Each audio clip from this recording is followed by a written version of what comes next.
I get you to do question. Let's actually work through question 2 together. And we'll just go through A and C. So, a business buys new machinery for $80,000 that depreciates at a rate of 20% per annum. Calculate the value after 3 years. So, what would we do? Is there a, I'm pretty sure there's a formula for it where Yeah. you can change it up. Well. Oh wait, is value yet? No. So you would do that, but would you multiply the answer by 3? No, this is just normal depreciation. Because what does A give us with depreciation? It gives us the value. Yeah, the value at the end. And that's what we're looking for. We're looking for the value after 3 years. So what's our P? So your P is 80,000. Perfect. And what's your R?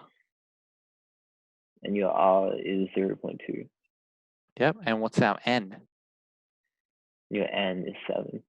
No, 3. 3. That's right. Does that make sense? Yeah. So what's our formula going to be?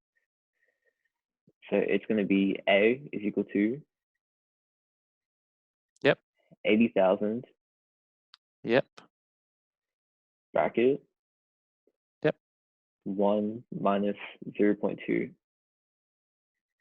Bracket to the power of 3. Perfect. That's exactly right. Does that make sense? Yeah. And then if we put that into our calculator, what do we get? You get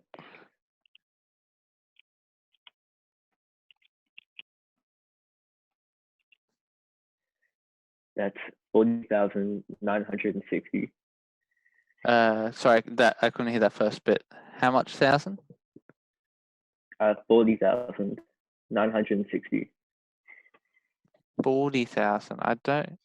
I think you might have put that in wrong, because that doesn't sound right. Oh no, you're right. 40,960. Yep. 40,960. Perfect. Okay. So, what is the amount of depreciation?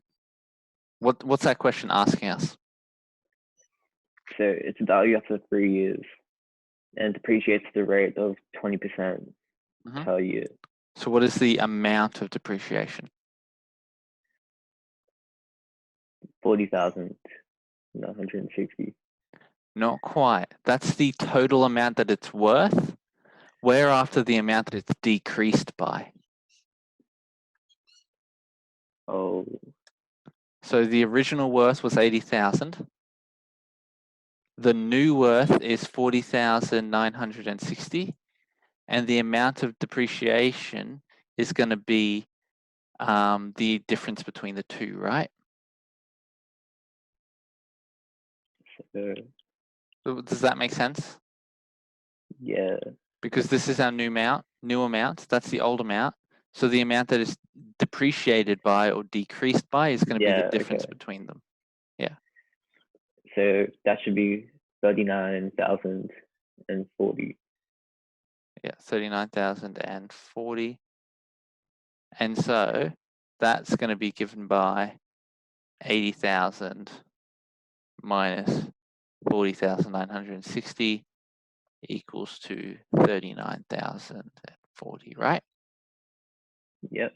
So can I get you to write this down?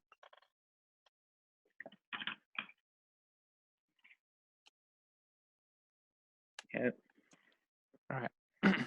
And so we're going to do C, are we? Yeah, so with C, use the depreciation formula, which is the same formula we're using, to find the original value of a car if its value after 5 years depreciating at a rate of 10% is 48,000. So in this question, what have they given us? So they've given you they're giving you the rate of depreciation. And what's that? R equals? And that's 10%. So So that's 0.10, yep. 0.1. Yep. And what else have they given you? They've given you the principal. Have they given us the principal? Oh, they're giving you the total worth after it's depreciated. Perfect. So they've given us A here, right? Yeah, And what's that equal to? that's equal to 48,000. 48,000. Yep. And what else have they given us? The formula. And the years. N equals 5. 5. Perfect. So when you start this sort of question, this is a good thing to do. Write down which variables you have and which variables you don't have, and what their values are. Mm-hmm. So what are we trying to find? What's our unknown? Your unknown is the principal. Yep. And so we don't yeah, know that's P. it. Yeah. Yeah. So how would we find the principal?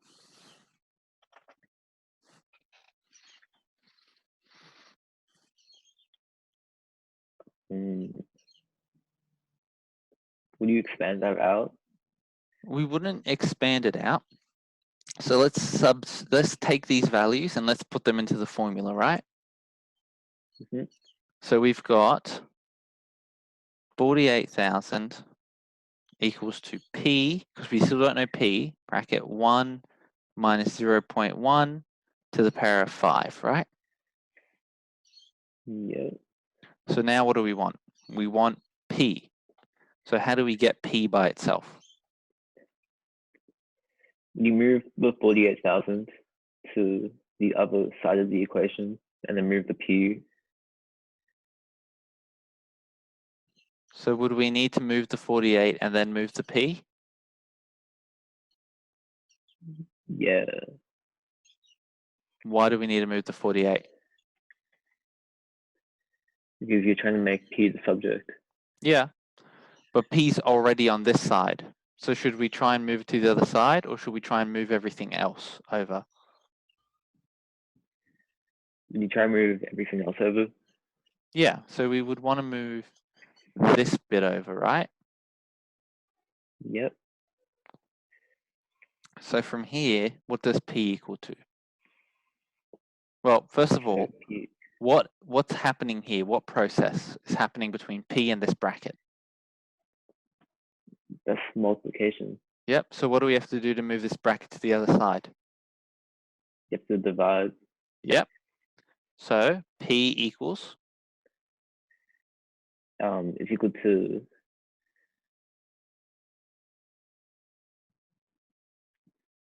wouldn't it be P over 1 minus 0.1?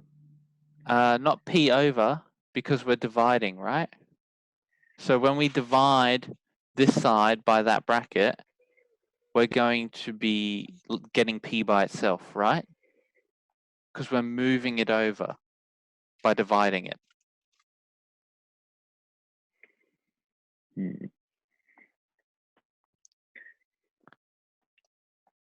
So when we move something to the other side of an equation, what do we have to do?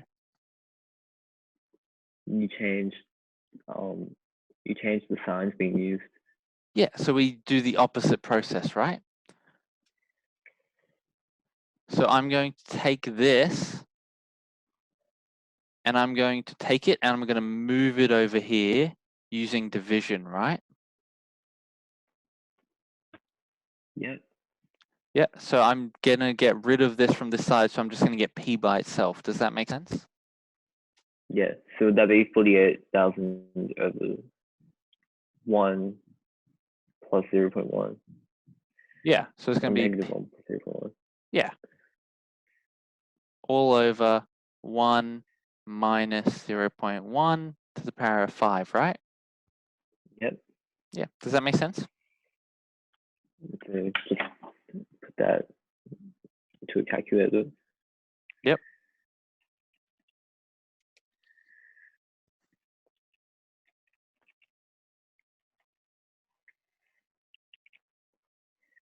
So that's 81,288.42. 81,288.42. Yep, 0.42. Okay. Does that make sense though? Yeah, I get that. Okay.